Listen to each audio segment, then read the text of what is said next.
Suspect sa carnapping sumuko matapos ang hot pursuit sa Claveria, Cagayan. Isang individual na suspect sa kasong carnapping ang sumuko sa Claveria Police Station matapos isagawang hot pursuit operation ng pinagsamang puwersa ng pulisya noong gabi ng Disyembre 2. Kinilala ang suspect na si Goryo, 23 taong gulang, isang driver at residente ng Tanglagan, Kalanasan, Apayao. Ayon sa ulat mula sa Claveria Police Station, ang insidente ng carnapping ay naganap sa Barangay Sentro 3, Claveria, Cagayan. Nagpatuloy ang kalawang araw ng hot pursuit operation na pinamunuan ni Police Captain Armando Tolentino Jr.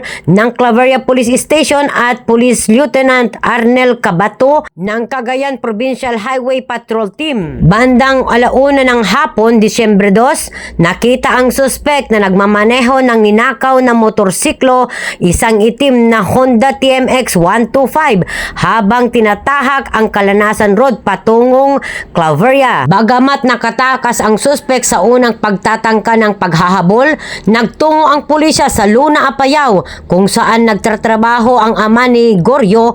Matapos makausap ang ama, hinikayat nito ang anak na sumuko sa otoridad. Bandang 7:00 ng gabi, kusang at voluntaryong sumuko si Goryo sa Claveria Police Station kasama ang ninakaw na motorsiklo. Si Goryo ay nasa kustodiya na ngayon ng Claveria Police Station at nahaharap sa kasong paglabag sa Republic Act 10883 o ang Anti-Carnapping Act of 2016. Narito ako ngayon sa police station upang kapanaymin ang suspect sa pagkarnapping ng isang motor dito sa Claveria. Pero tumatanggi po siyang magpa-interview. Dahil sa porsigidong paghanap sa suspect ng ating mahal na hepe dito sa Claveria, ating alamin kung paano niya nahanap ang suspect sa carnapping ng motorcycle. Kasamang Maylene sa pagdalo dito sa aming opisina para sa report po ng carnapping incident na nangyari noong December 1, 2025 dito po sa Barangay Sentro 3 na kung saan batay po sa mga CCTV na nakalap po ng PNP Claveria, nagtungo po yung ating suspect patungo po ng Barangay Tanglagan, Kalanasan, Apayao, na kung saan umuwi sa kanyang bahay.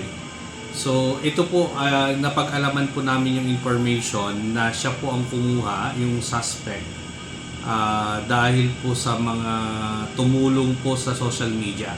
Natin ang kanyang tatay at kusa naman pong sumama ang kanyang tatay at nagtungo po sila dito sa Claveria at kinausap po niya yung kanyang anak.